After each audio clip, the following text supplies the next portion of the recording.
Heart disease is the #1 killer in the United States and most first world countries.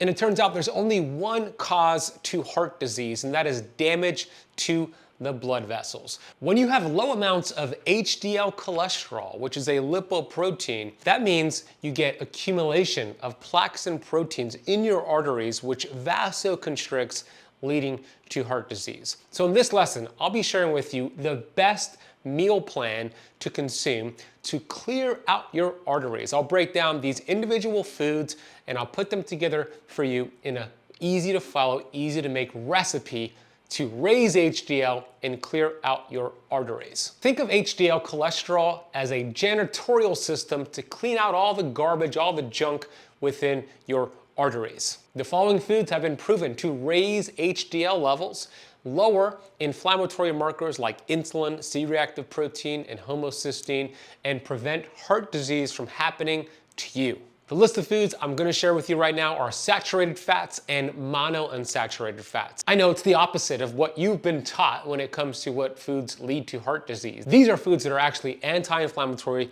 and raise HDL at the same time. The first food is grass-fed butter and grass-fed ghee. These fats are a powerhouse of nutrients. Grass-fed butter and grass-fed ghee are rich in essential nutrients such as all of the fat-soluble vitamins A, D, E, and K2, omega-3 fatty acids, and conjugated linoleic acid, which helps with fat loss, by the way. These nutrients play a crucial role in supporting overall health, raising HDL function, supporting the immune system, supporting bone health, and protecting your heart. One of the key anti-inflammatory properties to grass-fed butter and grass-fed ghee are their higher levels of omega-3 fatty acids and antioxidants compared to their conventional counterparts. These compounds may help to reduce inflammation in the body, which of course is associated with various chronic diseases such as heart disease, arthritis, and certain types of cancer. The second food to clear out the arteries is red meat. This is grass-fed red meat that is preferred from beef and/or lamb. Red meat and lamb are essential sources of high-quality protein. They contain all essential amino acids necessary for building and repairing tissues inside of the body. Adequate protein intake is essential for muscle maintenance, immune function, hormone production, and overall growth and development.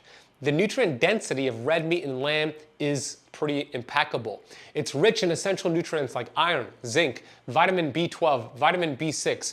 These nutrients lower inflammation inside of your body. Remember, it's the inflammation that causes the heart disease. It's not cholesterol, it's not saturated fat. The boogeyman is inflammation. Iron in particular in red meat is crucial for hemoglobin, which carries oxygen into the blood. The zinc found in red meat supports immune function and wound healing, while vitamin B12 and B6 are important for nerve function, red blood cell production, and your metabolism. Red meat contains heme iron, which is more readily absorbed by the body compared to non-heme iron found in plant-based foods. Heme iron is essentially important for individuals at risk of iron deficiency or anemia.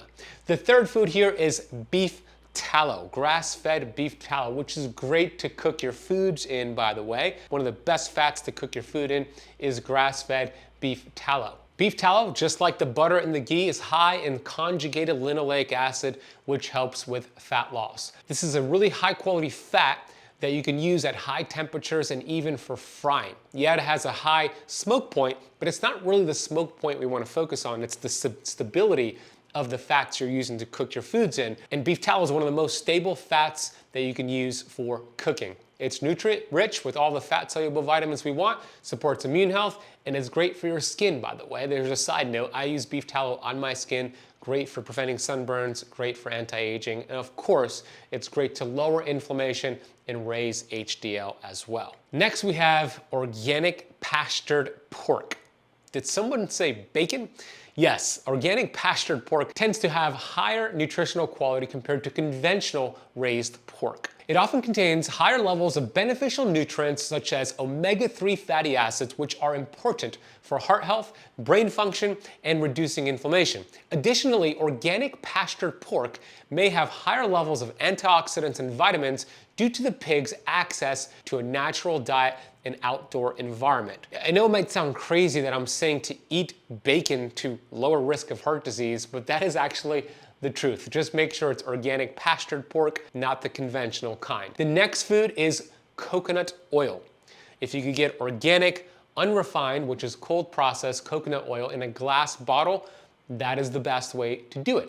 Another great fat to cook your foods in, and also just to put in your coffee and tea. It contains a high amount of medium chain triglycerides, specifically lauric acid, caprylic acid, and capric acid. These MCTs metabolize differently in the body compared to long-chain fats, leading to various potential health benefits. MCTs are quickly absorbed and converted into energy by the liver, which could actually help your body produce ketones, which we know ketones are highly protective for your heart. Coconut oil contains antimicrobial and antifungal properties. Lauric acid, as I mentioned, is a predominant fatty acid in coconut oil, and it exhibits antimicrobial, antifungal, and antiviral properties. It may help to combat harmful bacteria, fungi, and viruses, making coconut oil a potent natural remedy for skin infections, candida overgrowth, and certain types of acne. But overall, coconut oil lowers inflammation in your body,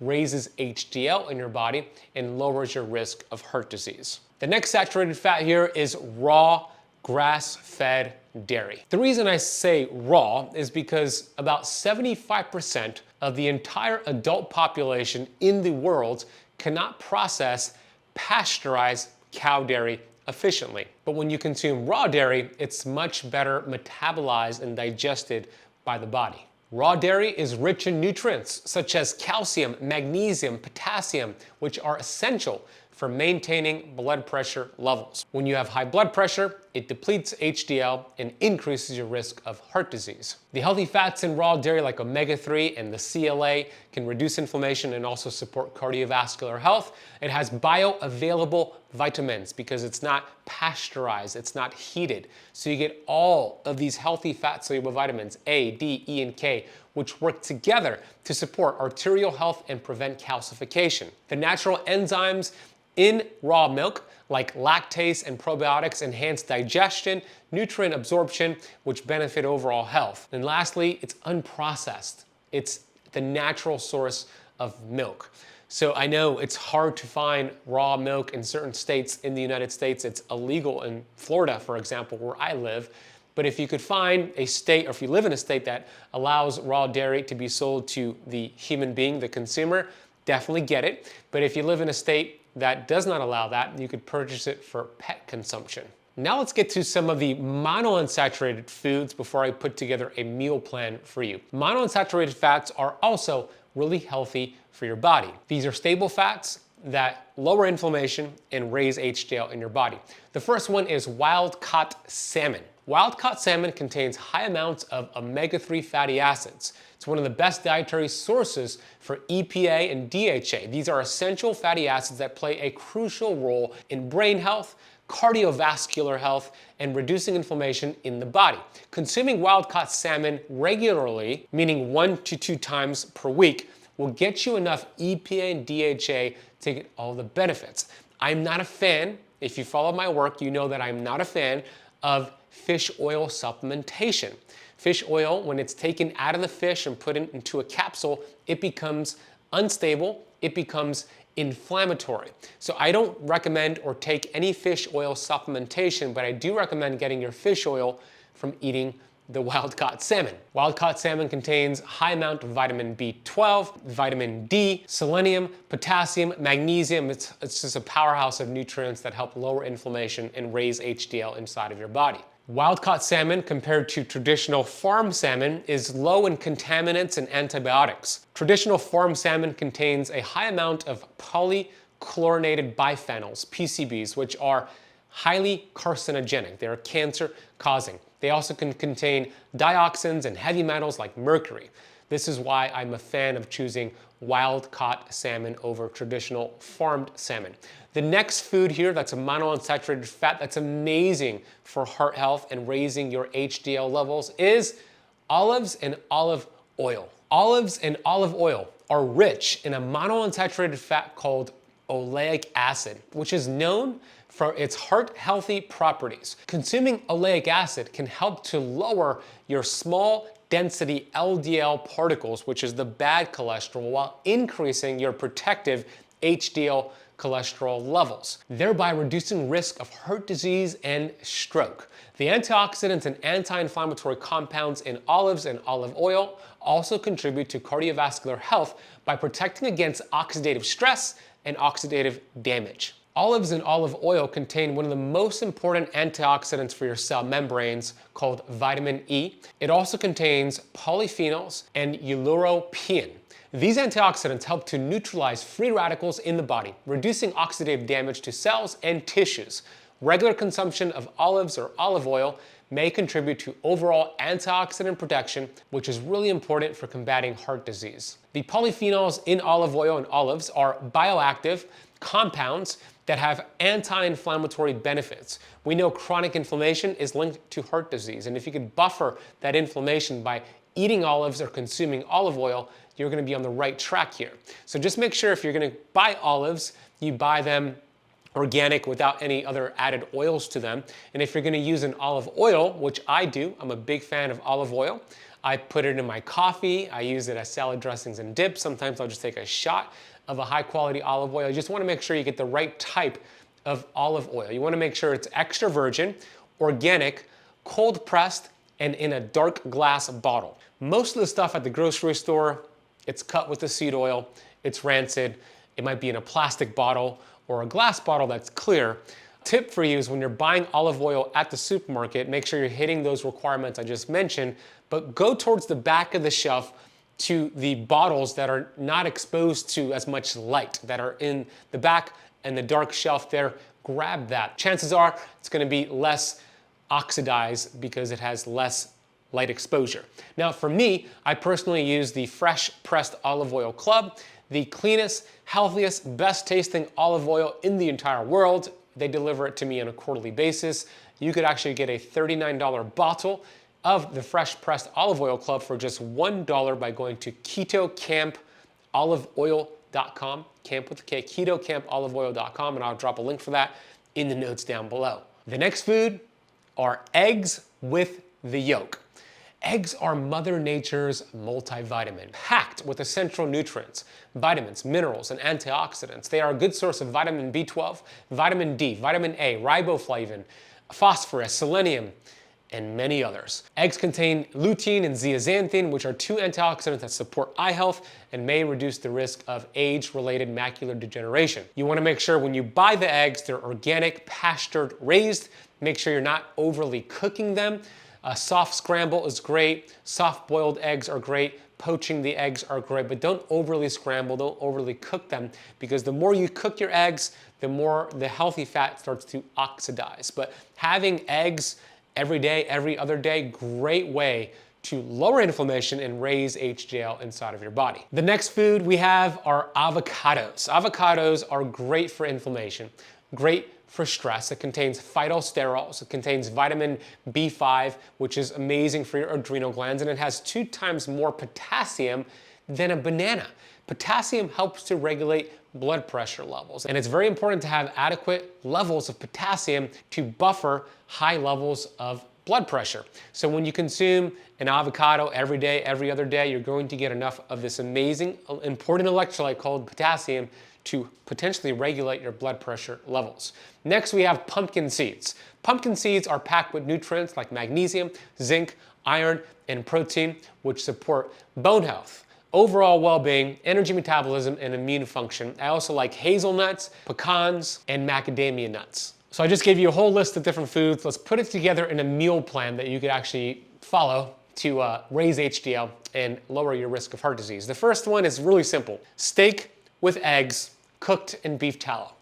Grass-fed steak, maybe a ribeye, New York strip, whatever you prefer, 12 ounce, 16 ounce, cooked in beef tallow, and then maybe a sunny side up egg put on top or 2 eggs put on top. That's a great meal to raise HDL. The second example of a meal plan would be a fatty salad, a big fatty salad. So maybe 2 to 3 cups of arugula, which is great for your liver and detoxification, topped with wild-caught salmon, 8 ounces of wild-caught salmon, cooked medium well, with olive oil and salt and pepper drizzled on top. You might want to throw some of those nuts I mentioned, pecans, macadamia nuts, pumpkin seeds on top. That's a great meal to lower inflammation, burn fat, and also raise your HDL levels. The third meal plan would be grass-fed burgers without the bun, topped with sheep or goat cheese, cooked in beef tallow or butter or ghee or coconut oil. You want to make sure it's grass-fed, ground beef, couple burgers, 2 or 3 burgers, depending on how much you eat, and grass-fed sheep or goat dairy, or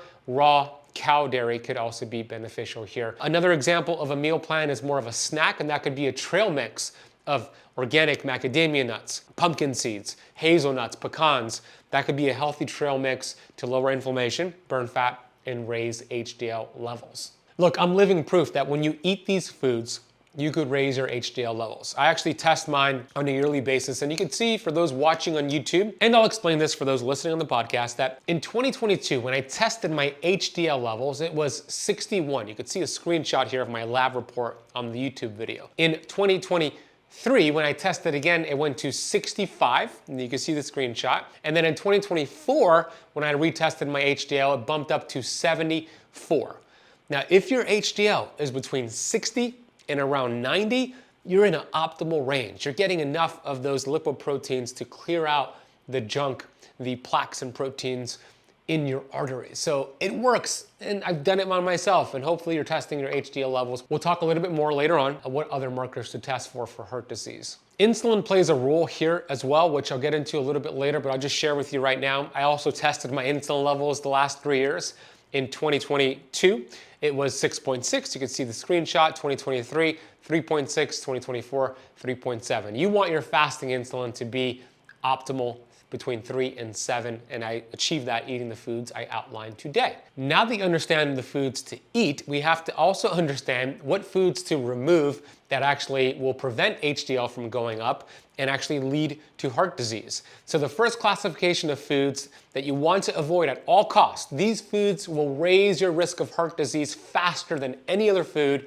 They're called vegetable oils, also called seed oils. These vegetable oils are more inflammatory than processed sugar and smoking cigarettes. Why do I say that? Well, there are numerous studies that show this, but one of them that come to mind right now is a study by Dr. Martin Grutfeld. And I wrote about this study in detail in my upcoming book, Metabolic Freedom. This study looked at French fries fried in vegetable oil. 5 ounces of French fries fried in vegetable oils, which is about 20 to 25 French fries. And it measured the amount of aldehydes produced. Now, aldehydes are what's considered carcinogenic, cancer-causing. When you smoke cigarettes, there's also aldehydes that are produced. That's why smoking leads to heart disease and cancer, because of the aldehydes. And get this, the study showed that a 5-ounce serving of French fries produced the same amount of aldehydes compared to 20 to 25 tobacco cigarettes smoked. Meaning, 1 French fry cooked in vegetable oil consumed by you is equivalent to 1 tobacco cigarette smoked. These fats stay in your body for years. That's why they're so inflammatory. You could eat all the healthy foods I mentioned earlier, but if you're still consuming these vegetable oils, you're not going to raise your HDL to the point we want to get it to. The reason why these fats, the vegetable oils, are so inflammatory compared to the other ones I mentioned is because they're considered polyunsaturated fatty acids. The word poly means many. So when we look at the chemical structure of vegetable oils, it contains many double bonds. The more double bonds a fat has, the more unstable it is, meaning it's more reactive to high heat and pressure and oxygen. And if we think about how these vegetable oils are produced, they use high heat, pressure, oxygen, and nasty chemicals as well. So it's already rancid before it's even bottled. They bottle it, we heat it up even more, and it goes rancid even further. Compare these polyunsaturated fats to saturated fats. There are 0 double bonds, making it highly stable. What about monounsaturated fats? Well, mono means 1, so it contains just 1 double bonds, making it way more stable than polyunsaturated fats. And you know what's really sad and alarming? When you go to your grocery store and look at the vegetable oils, the American Heart Association has their stamp of approval on them. It is borderline criminal, and I would actually say it's actually criminal for them to do that. I remember when I interviewed Dr. 𝙎𝙬𝙎𝘎𝘎 on the Metabolic Freedom podcast, she said the American Heart Association is the biggest fake news organization in America. So let's unpack the 8 fats you want to avoid at all costs that will deplete HDL and raise your risk of heart disease. I'll give you the whole list right now. We have canola oil, called rapeseed oil in the UK, corn oil, cottonseed oil, soybean oil, safflower oil, sunflower oil, grapeseed oil, and rice bran oil. Those are what Dr. 𝙎𝙬𝙎𝙎 calls the hateful 8. Instead, use the healthier fats I mentioned earlier, the coconut oil, the olive oil, the butter, the ghee. These are healthier fats to cook with. And when I go to restaurants, here's what I would recommend you do. Do the same thing that I do at these restaurants, and I tell the server at every restaurant that I am allergic to vegetable oils. I'm allergic to seed oils. Can you use a healthier option? And I use something called my seed oil allergy card, which says, "Dear chef, I have food allergies to the following oils," and it lists those 8 that I just mentioned. Please use the following alternatives. These are safe. You could download this for free, save it as an image or print it out like I have it printed out, show it to your server. You do not want to take that hit at a restaurant. If you go to seedoilcard.com, you can get this for free right now.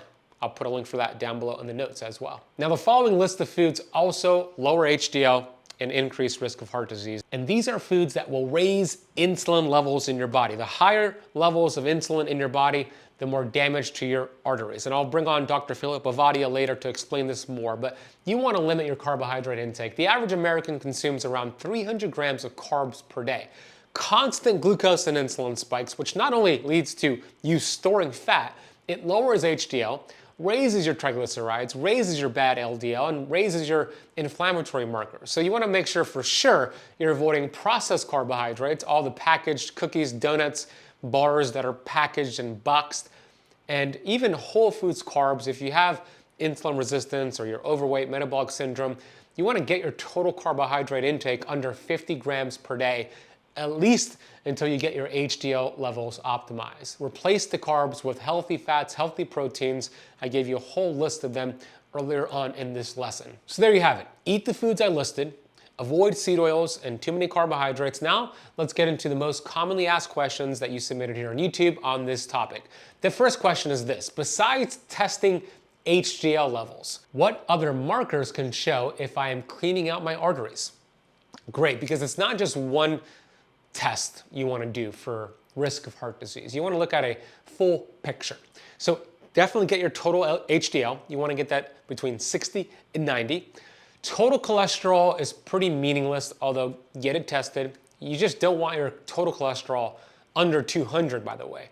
Research shows, and I brought on Dr. Nathan Bryan, he explained this, when your total cholesterol is under 200, it strips nitric oxide from your body. Why is that important? Well, nitric oxide vasodilates your blood vessels. When it's stripped, your blood vessels vasoconstrict, leading to higher blood pressure levels and, of course, heart disease. So total cholesterol, sure, get it, but you want it over 200. My last total cholesterol was like 430, by the way, and that's not an issue. You also want to get your LDL particles, but you want to get a test called the NMR profile, which breaks down your total LDL into the particle sizes, because it's not just about total LDL. It's about, all right, from your total LDL, let's look at the particle sizes. And if you have too much of what's called pattern B, the small sticky, so think of pattern B, you always remember this. Pattern B, pattern bad. The more of your particles, LDL, that are pattern B, this is bad.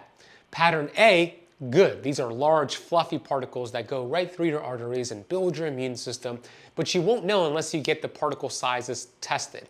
In general, you want your pattern B to be under 500. Now, you also want to get your triglycerides. The more triglycerides you have in your bloodstream, chances are the more fat you have on your body, but it's also inflammatory. You want to get your triglycerides under 70 total. That would be an optimal range.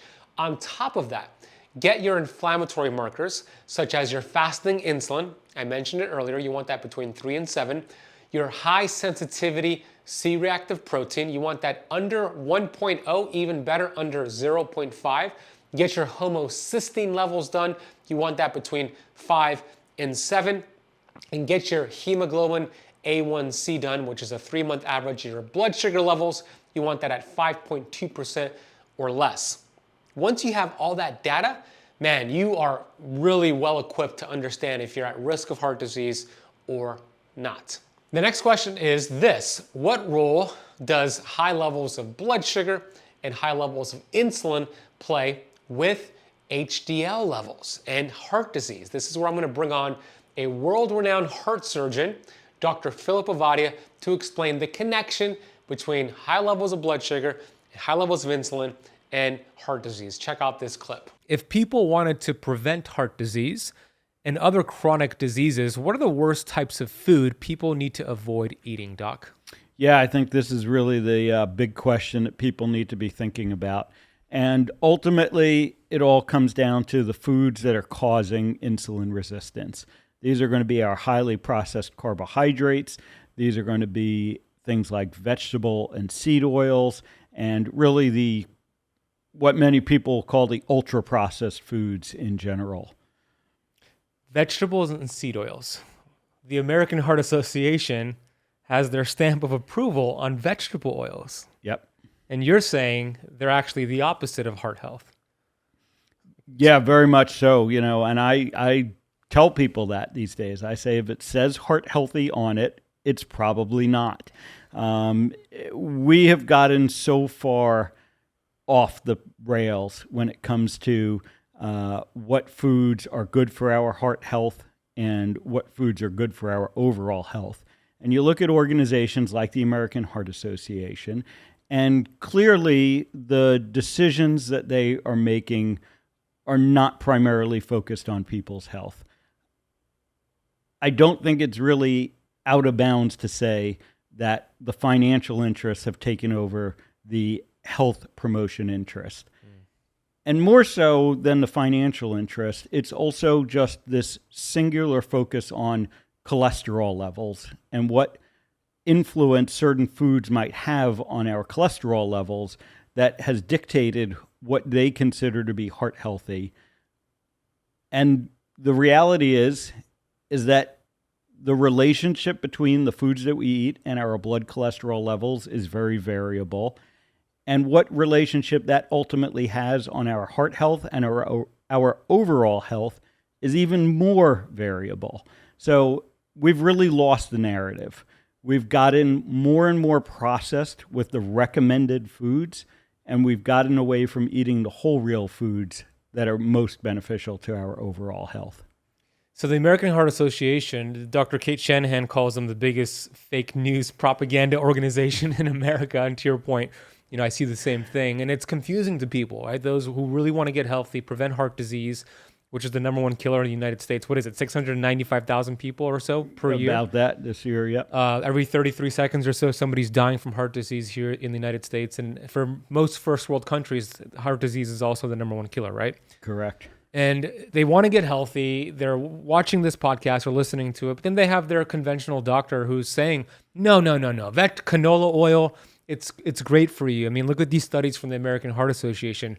And they do have some studies, but to your point, who funds it? I mean, if you really go down that rabbit hole, you start to see the truth. But for the average person, they're not going to really do that. So how do you provide clarity to them and empower them to understand that, there's some authorities saying that these vegetable oils are healthy for you, but when you dig deeper, it's the opposite. The truth is actually the opposite. Yeah, I really try and zoom out and give people the big picture. The American Heart Association has had this focus on these foods lowering cholesterol levels now for 70 years. And what's happened during that time is heart disease at least hasn't gotten any better, and by many metrics has gotten worse. And our overall health has clearly gotten worse while these recommendations are being given. So, whether I'm talking to patients or whether I'm talking to my colleague physicians, I try and get them to zoom out, step back, and just think about that for a minute. The American Heart Association declared war on heart disease in 1955. And we are losing that war. So why would we continue to put trust in the recommendations they're making if they haven't been able to solve this problem in 70 years? I guess the argument that you always get from the American Heart Association supporters is, well, people don't follow the advice, and that's why it isn't working. But look all around you. People are clearly following the advice. Our supermarkets are filled with these near food objects, is the term I like to use for them, that I borrowed from a good friend. But they're filled with these, food-like substances that have the heart healthy label on them. These foods have clearly taken over, our consumption patterns. You can look at things like the types of fats that we consume today compared to 100 years ago. So people are adopting them, and they're not making heart disease any better. And, I largely agree with 𝙎𝙬𝙎𝘾. I would maybe say that the American Diabetes Association is even in front of the American Heart Association in trying to sustain their business model, which is the more people with heart disease, the more people with diabetes that are paying attention to their advice, that's how they judge the success of their organization. Instead of saying, we should have less people with heart disease, we should have less people with diabetes, and really we should be putting ourselves as an organization out of business if they were truly in the business of curing these diseases, which they're not. Yeah, well said. So you mentioned the first foods or these processed carbs that are very insulinogenic. They spike insulin, glucose, and insulin levels. What's the issue with high levels of insulin as it pertains to heart disease? Yeah, so there's a couple of issues with high insulin when it comes to heart disease. And, if we step back to the cholesterol question, I think probably the most meaningful impact that insulin has when it comes to heart disease is the effect that insulin has on cholesterol particles.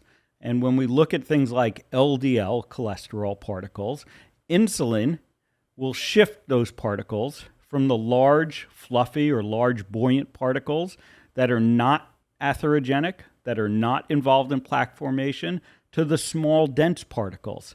The higher your insulin level is, the more insulin resistant you are, the more small, dense, atherogenic LDL particles that you're going to have. So that's one effect. Another effect is by promoting inflammation and causing injury to the blood vessel walls, we now allow these atherogenic small dense particles to get into the blood vessel wall where they're not supposed to be, where they don't belong, and that's what stimulates this process of plaque formation. So insulin acts in a number of ways that promotes heart disease, and that's why our focus should be on lowering insulin if we want to prevent heart disease. So insulin, of course, carbohydrates will give you the biggest insulin response. Processed carbohydrates will give you a bigger response than whole foods carbs, but they will all give you a glucose and insulin response. Then we have protein, which is more of a phase 2, smaller insulin response. What about fat, Doc? What is the insulin response from dietary fat? It's essentially zero. And when you look at, many of us have probably seen the curves, the pictures of this, and you see the huge spike from glucose. You see a little bit of a spike from protein, like you mentioned, and you see no insulin response essentially from eating fat.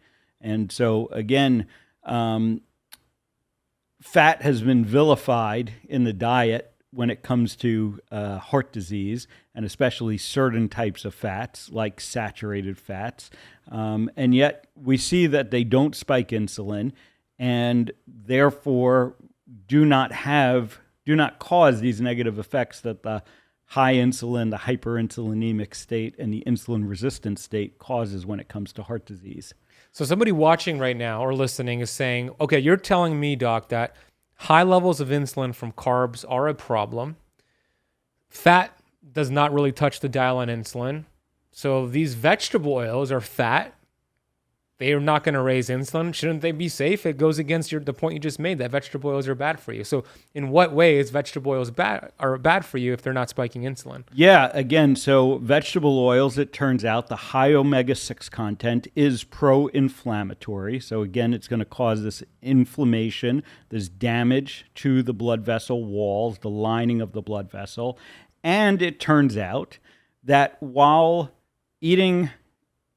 substituting vegetable and seed oils for saturated fat lowers your LDL cholesterol overall, it also, similar to the insulin-resistant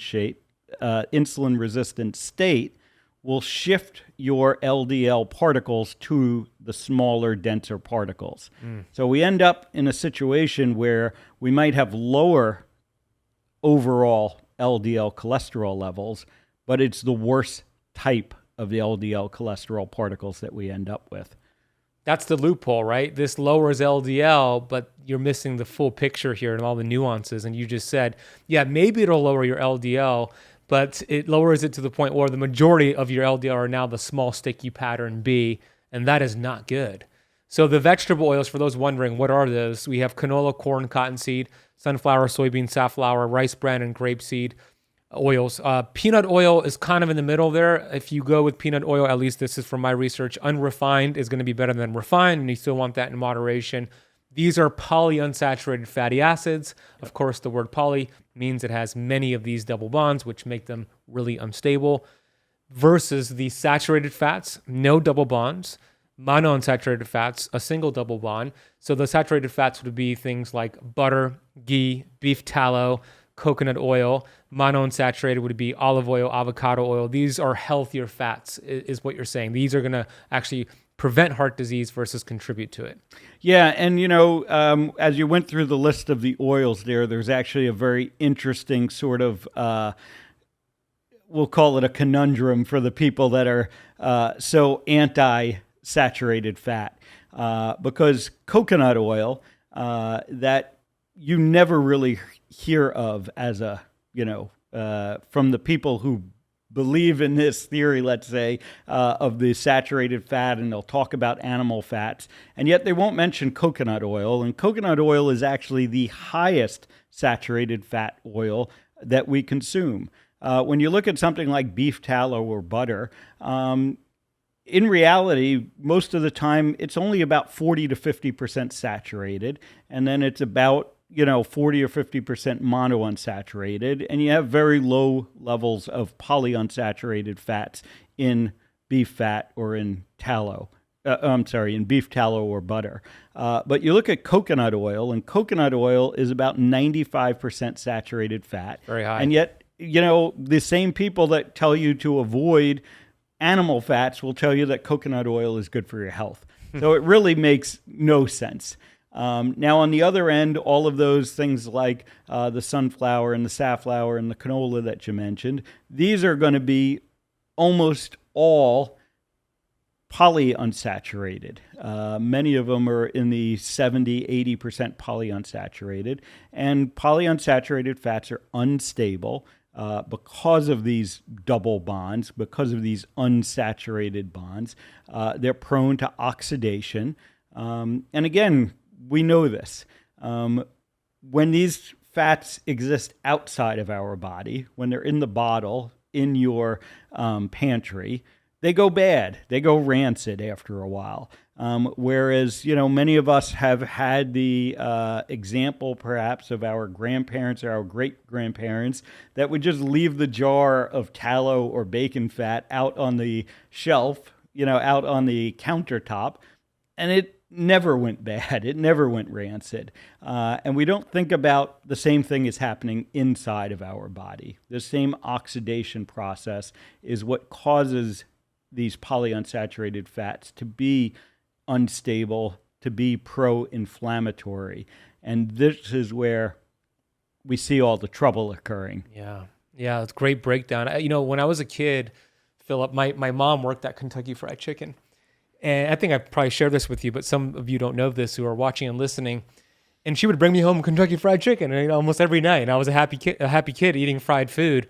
Didn't know about this, of course, as a kid. And she did the best she can with, to make ends meet. And I love my mom. But some nights she would not bring home Kentucky Fried Chicken. I would be like, Mom, what's going on? Why don't you bring me some chicken? And she would say, I only bring you the chicken the first week they change the oil.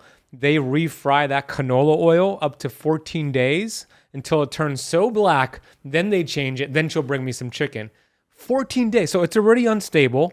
And then it's being refried and refried and refried. And you imagine what that's doing at the cellular level to our arteries. And that's your point. It's rusting us from the inside out. Yeah, and that was one of the primary reasons for adopting these, polyunsaturated processed fats, because they could be used over and over. So if you're a food company, if you're a fast food restaurant, or even if you're a food manufacturer, these are the advantages that they have. It really was never about health. And then they tried to sort of back into the health claims around these oils, and conveniently the cholesterol hypothesis, the diet heart hypothesis, came to prominence. And it kind of worked out well that they could point to these oils and say, look, they're lowering your LDL cholesterol. They must be a good thing, right? But it hasn't really panned out that way. And in our bodies, their effects end up being largely negative, and our bodies really don't know how to process these fats ultimately. They're not the fats that we evolved on as human beings, and they really directly interfere with our cellular machinery. You can get into the details of how these fats get processed by the mitochondria and the trouble that it causes, and how these fats get incorporated into our cell walls and change the actual structure of our cell walls, make them too stiff, and that leads to problems as well. Yeah, that the cell membrane becomes too rigid, to your point. Good things cannot get in, bad things cannot get out, and then you have symptoms and eventually disease. The half-life of linoleic acid, which is the omega-6 fat, is about 680 days. That means, for those who don't understand that means if you remove them today, about 680 days later, half of these fats will still be around that membrane, that mitochondrial membrane, creating inflammation in your body. That's how dangerous they are. And the way that they're processed, if anybody wants to just Google how canola oil is made, you could see that it is an industrialized product that they add these detergents and chemical agents because it's already rancid and it stinks. They put it into a bottle. It's already, to your point, Doc, it's already rancid on that shelf, and then you heat it up and it becomes rancid even more. So don't take the hit. Swap to saturated fats and monounsaturated fats, and your heart's going to thank you for that, right? Yeah, definitely. So I don't know anyone who's watched those videos that still eats these things. It's pretty scary what the process needs to be to make these things even palatable or edible.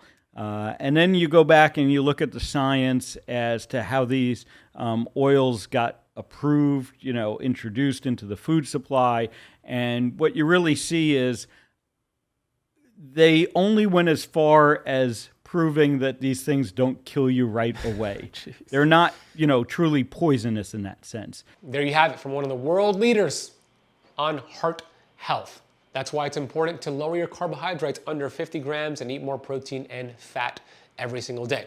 Next question is this. You mentioned the importance of nitric oxide. What are your favorite methods for increasing NO in your body? The best way is to breathe through your nose versus your mouth. As you go about your day, just be aware when you're breathing through your mouth, and close your mouth and breathe through your nose. When you breathe through your mouth excessively, you deplete nitric oxide, which is not good. As we mentioned, it vasoconstricts your arteries.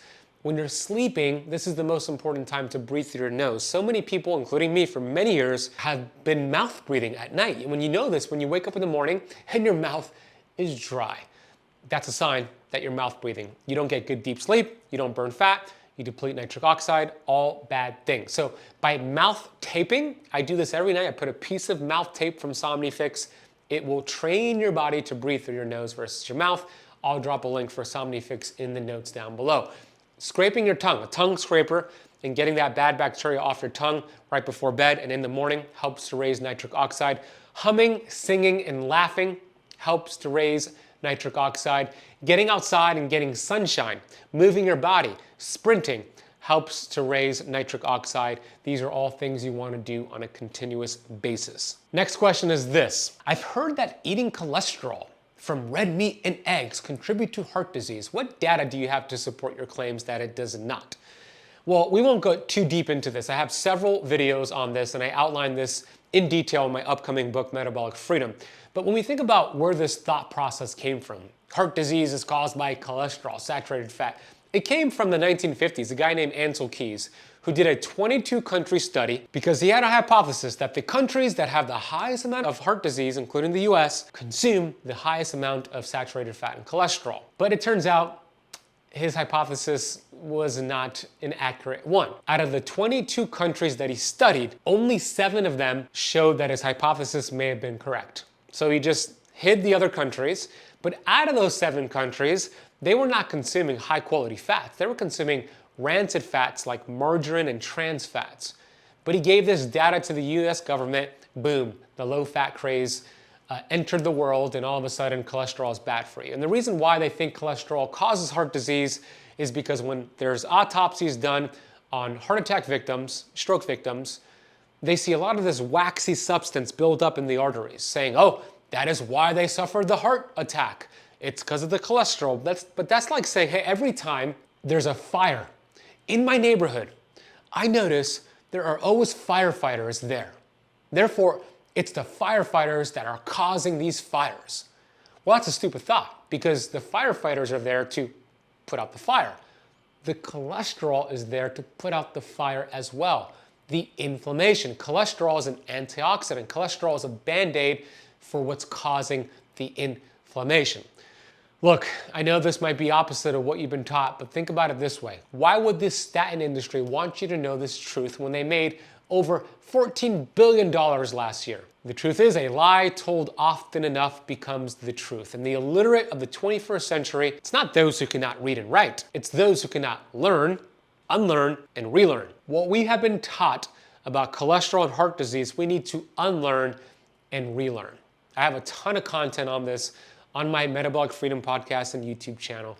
So I encourage you to not just take my word for it, but dig into the content, dig into the research, and check it out for yourself. The next question is about visceral fat, and a question that came in about what role does visceral fat play with HDL?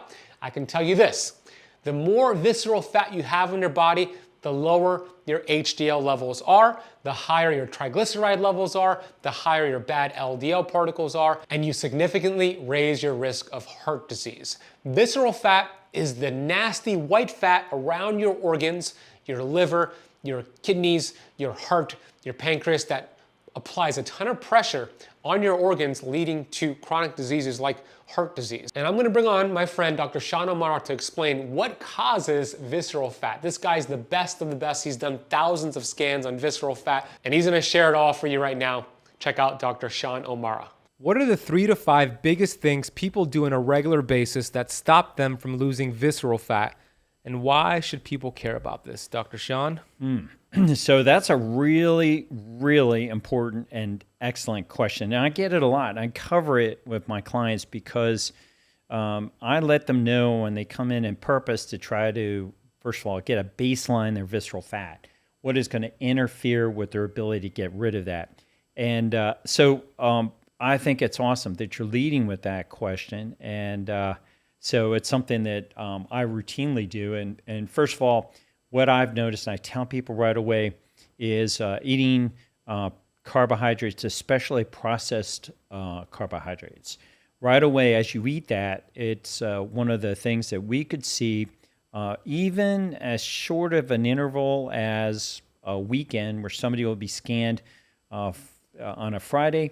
We will rescan them on Monday. When we did our study for the National Science Foundation, we were scanning people sometimes every day, and we would see visceral fat from the consumption of processed foods. So right away, I let my clients know if you're going to be eating processed foods, you're going to be eating carbohydrates, you can see that very quickly causing deposition of visceral fat, and also your inability to remove that visceral fat. So sometimes people may not have, they might be their foot is down on the accelerator and they're coming up on the clutch. And so it's this example of how you might be consuming these carbohydrates and doing all these other things to eliminate it, but you're going nowhere because of they're in opposition to each other. So it's all carbs or mostly processed carbs that you're talking about? Mostly processed carbs, especially things that are ultra processed. The more things are processed, especially carbohydrates, the more likely it is that we would see deposition of fat. So if they had a cheat meal, Friday night, Saturday night, pizza, donuts, ice cream, Monday morning, if you scan them, they'll have more visceral fat that Monday morning than they did Friday. They will. Now, the difference in some of those people, before we go into the other things that cause resistance to elimination of visceral fat, some people would eat the same thing and have no noticeable or less noticeable accumulation of visceral fat. And our understanding when we talk to people about that is very often they did not have periods of strong adiposity, so they were not overweight. They did not have periods of poor metabolic health in their life. And I think what it comes down to, and we'll no doubt delve into the microbiome, is that their microbiome and the species of organisms that inhabit their gastrointestinal microbiome were so different that it allows them to metabolize even things like processed carbohydrates and certainly other forms of carbohydrates without visceral adiposity. So, but let's just say right at the beginning that processed foods, especially processed carbohydrates, are going to be a problematic. And I think most people would probably be aware of the fact that if you're going to be eating junk food, that's probably going to be harmful and detrimental to you and have a greater tendency to visceral fat. But some of these other things, this is why I love this question at the beginning, are less apparent. And so the other things that happen to people, a big one, and Dr. Lustig has been recently talking about this in his podcast, is stress. So stress is this killer that exists in our lives, and through its production of cortisol, we see signaling to the body to hold on to adiposity and especially visceral fat. So I can have somebody, and I have developed over the years numerous strategies for eliminating visceral fat. I put about 7 of them, big ones, on the internet and get them for free out to my audience and people who follow me. But when you come in and work with me and sit down for 5 hours and you spend the whole day with me, I actually have 47. And so I can have them do all 47, Ben. And if they have stress going on in their life, we will see, in some cases, no elimination of visceral fat. Wow. And even the potential of just accumulating visceral fat. Wow. So I'm telling the audience, if you got stress in your life, you have got to declare war on that. We're not meant to have stress. We are benefited by stress when it's short, intense, but brief. But when we have the accumulation of stress, then it's really problematic. So when the type of stress that our ancestors would have would be famine, that would be very problematic. And we'd get out of Dodge. We would go and find other areas to hunt and find forage for food better. And if you live in an environment where I call it too many tigers and lions around, and they're stressing you out, and you cannot kill those lions and tigers, you've got to get out of Dodge. It's time to migrate and get to another place. So you got to attack that stress. And if you have stress and migration is not an option for you, you're stuck in a job. Very often it's a case where somebody has a bad job and they can't leave it for an extended period of time, then you're going to have to learn to deal with those lions and tigers. And so the best example I give for that are what we see in nature. Antelopes get stressed out by tigers and lions milling around, but it's the sprint, the run when those lions and tigers attack that is the best remedy against that cortisol, that's the cumulative effect of the stress from that environment. So dissipation of your cortisol through maximum intensity exercise in a short period of time, like engaging in sprinting, or you could do similar engagement, maybe not as much efficacy in diminishing cortisol, but push-ups, pull-ups to exhaustion, weightlifting to exhaustion. And what I mean by that is a short period of time. You're not like exhausting yourself all day. You basically want to have a maximum intensity form of physical exercise in a very short period of time. So that is interesting, because if somebody's stressed out mentally, you would argue that they're already stressed, meaning if you added more stress to it, you would think not a good idea. Why would we add more stress? But you're saying since it's a short duration, it's kind of an outlet for that stress that they're having. Stress hormesis. Stress hormesis. It's a hormetic type of exercise. So I think if you're a longtime follower of a keto camp and you're benefiting from the content, and I love Ben and I love keto camp. Love you too. Thank you. That you need to really understand stress hormesis. It just has this. It's it's a little bit of the hair of the dog that bit you. So you want to get some brief physiological stress in your life. What would be worse would be, let's say, instead of going out and doing sprinting or doing two sets of a failure on curls or pressing or squats, you went out and engaged in a stressful encounter for 15 minutes or an hour with, let's just say, your mother-in-law, okay? I love my mother-in-law, so that's a bad example. But somebody that would be stressing you out, there would not be a physiological stressor in that event. It would be more emotional or something intellectual or cognitive that would be stressing you out, and that would be problematic. So the type of response that you want to dissipate that cortisol would be physiological in nature, with myokine production and these messaging molecules that are taxing your body that would bring that benefit. So the more I study health optimization in clients, the more I recognize the necessity, the imperative of having stress hormetic exercises that are brief, that are intense, that are short-lived, to benefit and groom that person's physiology. So stress is a big killer. The third one, and stress is, it causes impairment of visceral fat elimination or just outright accumulation of visceral fat. The third one is alcohol. So I can have clients, again, doing all my 47 strategies, and if they're drinking, it's going to impair the reduction and elimination of this visceral fat that we are targeting by MRI. We're staring at it. We're having our clients, most importantly, the client stare at the enemy deep inside of them. I call it within their wire. And if they're drinking, especially to the extent of how much they're drinking, what they're drinking, the frequency of that drinking, they're in a dose-dependent manner, you're going to see that it will impair the elimination of visceral fat. So without at the risk of delving into going off too much on that one particular thing, I tell people they'd be better off drinking a very, very low carbohydrate or wine like Cabernet Sauvignon.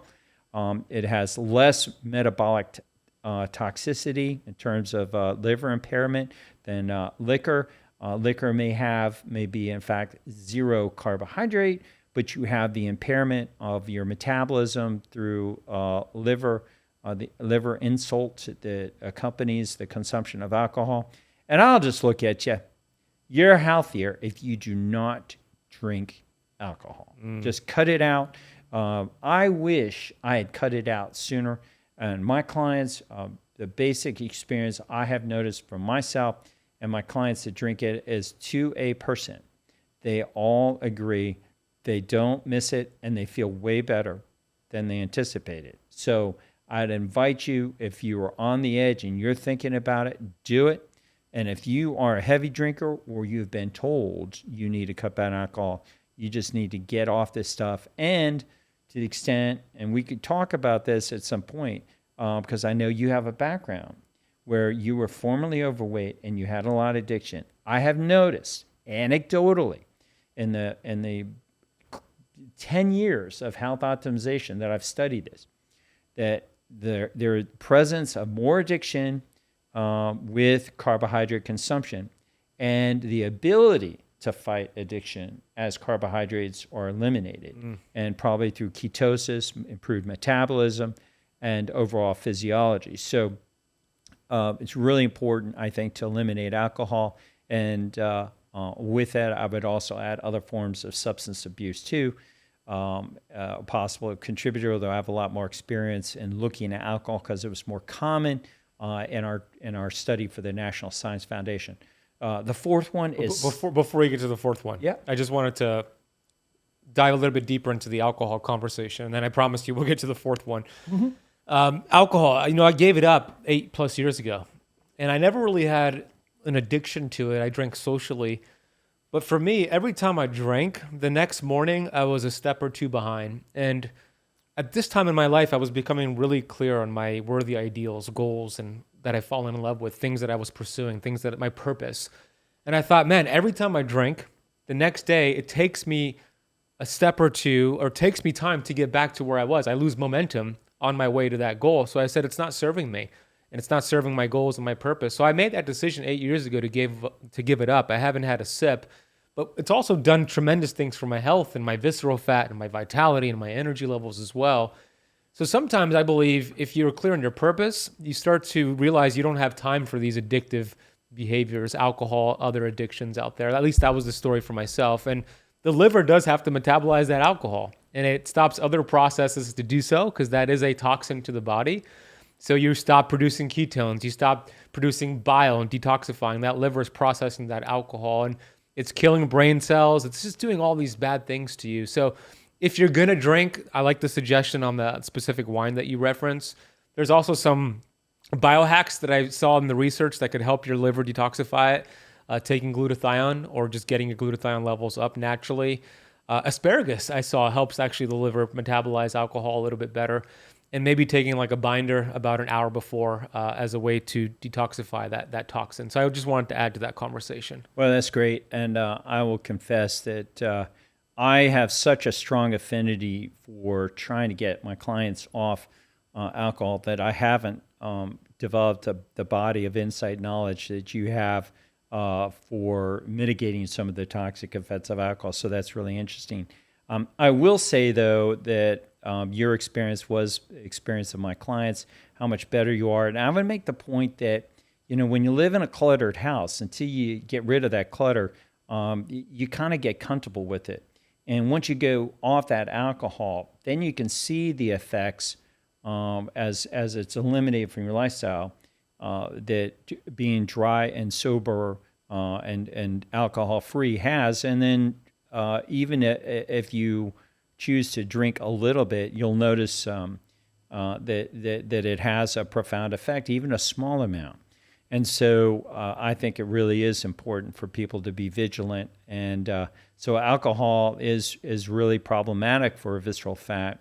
And so I'm glad that we covered that issue, because many, too. I'd say the majority of people are drinking, but it's interesting. And credit to social media influencers. Andrew Huberman had a big role. I think he did a very effective podcast on alcohol, and quite a few of my clients saw that.